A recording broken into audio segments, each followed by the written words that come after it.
Mumbai पुण्यामधल्या top 9 बातम्या पाहूयात। Karjat yard पुनर्बांधणीसाठी सलग ब्लॉक घेण्याचं नियोजन 24 ऑक्टोबर ते 1 नोव्हेंबरपर्यंत विशेष ब्लॉक असणार। कर्जत खोपोली दरम्यान अप आणि डाऊन लोकल सेवा उपलब्ध नसणार। मुंबई पुणे द्रुतगती महामार्ग 10 पदरी होणार। महामार्गाच्या 10 पदरी करण्याचा प्रस्ताव अंतिम टप्प्यात। एमएसआरडीसी लवकरच राज्य सरकारकडे प्रस्ताव पाठवणार। म्हाडाच्या वांद्रे पूर्व इथल्या म्हाडा भवन मुख्यालयामध्ये कार्यरत 164 अधिकारी कर्मचाऱ्यांना दिवाळी भेट। घाटकोपर, मुंबई सेंट्रल आणि शिव प्रतीक्षा नगर इथल्या सेवा निवासस्थानांचं दिवाळीच्या मुहूर्तावर वितरण।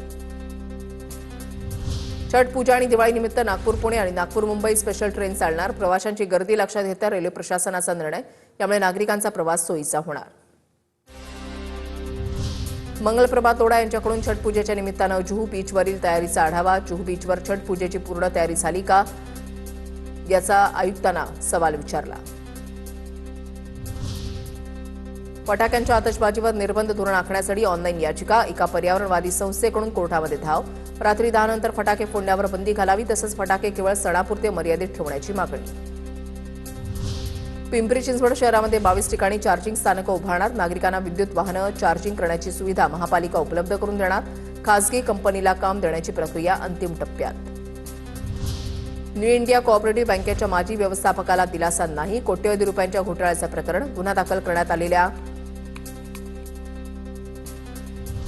बँकेच्या माजी